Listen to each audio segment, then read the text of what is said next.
Assalamualaikum warahmatullahi wabarakatuh. Pada kesempatan kali ini kami akan sedikit menjelaskan tentang inflasi dan pengangguran, di mana meliputi tentang inflasi, konsep, ruang lingkup dan jenis-jenis pengangguran dalam mata kuliah ekonomi makro. Yang pertama ialah inflasi. Adapun inflasi itu sendiri ialah suatu keadaan di mana harga barang dan jasa secara umum meningkat secara terus-menerus dalam periode tertentu. Nah, inflasi itu sendiri dapat disebabkan oleh beberapa faktor, seperti inflasi tarikan permintaan, inflasi dorongan biaya, juga inflasi impor. Adapun inflasi yang disebabkan oleh permintaan itu disebabkan oleh peningkatan permintaan agregat yang melebihi penawaran agregat. Yang nomor dua ialah inflasi dorongan biaya. Inflasi ini disebabkan oleh permintaan biaya produksi seperti kenaikan upah dan harga bahan baku. Yang selanjutnya ialah inflasi impor, di mana inflasi ini disebabkan oleh kenaikan harga barang impor. Dampak daripada inflasi itu sendiri memiliki dampak yang buruk bagi suatu negara, seperti mengurangi nilai uang, mengganggu stabilitas ekonomi, juga mengurangi investasi. Mengurangi nilai uang ialah mengurangi nilai uang sehingga daya beli masyarakat itu turun. Mengganggu stabilitas ekonomi, di mana hal ini dapat membuat ekonomi itu sulit dalam membuat keputusan ekonomi, dan mengurangi investasi, di mana inflasi ini dapat mengurangi investasi karena ketidakpastian harga uang. Karena uang itu tidak pasti nilainya, maka investasi itu akan berkurang.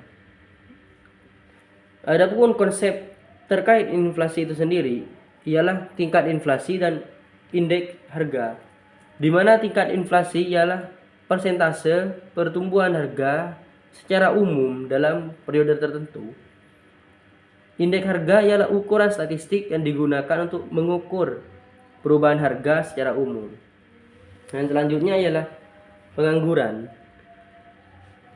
Pengangguran ini adalah suatu keadaan di mana seorang yang ingin sekali bekerja tetapi tidak dapat menemukan pekerjaan. Adapun pengangguran itu sendiri disebabkan oleh beberapa faktor. Di antaranya ialah pengangguran friksional, nomor dua ialah pengangguran struktural, dan selanjutnya ialah pengangguran siklis. Nah, di mana pengangguran friksional ini ialah pengangguran disebabkan oleh perpindahan pekerja atau pencari pekerjaan yang lebih baik. Misal ada seorang yang bekerja di tambang, nah mereka keluar dari tambang tersebut untuk mencari pekerjaan di Alfamart misalnya. Nah, itu juga pengangguran. Nomor dua ialah pengangguran struktural, di mana pengangguran ini disebabkan oleh perubahan struktur ekonomi seperti perubahan teknologi dan permintaan. Selanjutnya ialah pengangguran siklis. Pengangguran disebabkan oleh fluktuasi ekonomi seperti seseri dan depresi. Nah, atau jenis-jenis pengangguran itu sendiri ada beberapa, yaitu pengangguran terbuka, pengangguran tersembunyi, dan pengangguran musiman. Pengangguran terbuka itu sendiri ialah pengangguran yang terjadi ketika seseorang tidak bekerja sama sekali. Nah, pengangguran tersembunyi ialah pengangguran yang terjadi ketika seorang bekerja kurang dari kapasitas penuh. Dan pengangguran musiman ialah pengangguran yang terjadi pada musim tertentu seperti musim panen atau musim liburan. Ruang lingkup daripada pengangguran itu sendiri ialah tingkat pengangguran dan angkatan kerja. Tingkat pengangguran persentase jumlah penganggur terhadap total angkatan kerja, dan angkatan kerja ialah jumlah orang yang ingin bekerja dan siap untuk bekerja. Adapun dampak daripada pengangguran itu sendiri ialah mengurangi pendapatan. Pengangguran dapat mengurangi pendapatan individu dan keluarga dan mengurangi kualitas hidup, di mana hal itu dapat mengurangi kualitas hidup seperti kesehatan dan pendidikan. Mana ketika seorang itu tidak bekerja, maka pendidikan juga akan ikut terhambat karena faktor ekonomi tadi.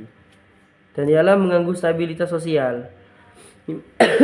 Mana hal itu dapat mengganggu stabilitas sosial sehingga membuat sulit untuk mencapai tujuan pembangunan.